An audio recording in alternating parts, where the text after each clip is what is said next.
Maurice Kamto n'en démord pas et les CAM manipulent le fichier électoral. Le président du mouvement pour la renaissance du Cameroun MRC a à nouveau formulé ses accusations en faisant référence cette fois à la non-publication de l'ensemble du fichier électoral.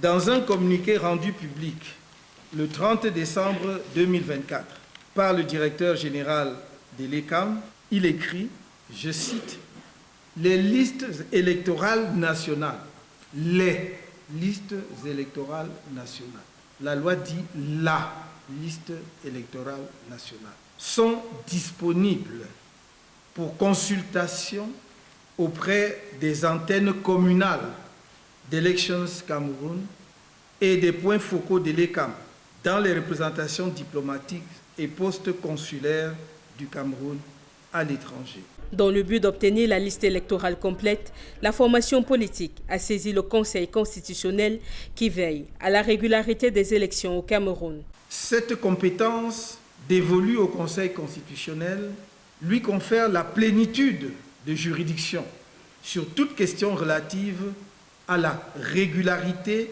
et à la proclamation des résultats de l'élection présidentielle dont il est question ici. La seconde saisine opérée par le MRC est celle du Conseil électoral d'Elections Cameroun. Elle demande au Conseil électoral d'agir en urgence pour contraindre le directeur général de l'ECAM à publier la liste électorale nationale complète, de mettre la liste électorale nationale complète à la disposition des électeurs en version numérique sur le site officiel de l'ECAM.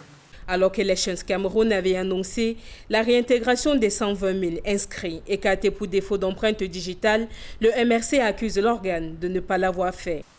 De rétablir sur la liste nationale et sur la liste électorale nationale les 120 000 électeurs arbitrairement exclus et dont l'annonce publique de leur réintégration avait été faite par le directeur général de l'ECAM et mettre sur le site officiel de l'ECAM la liste complète distincte de ces 120 000 électeurs.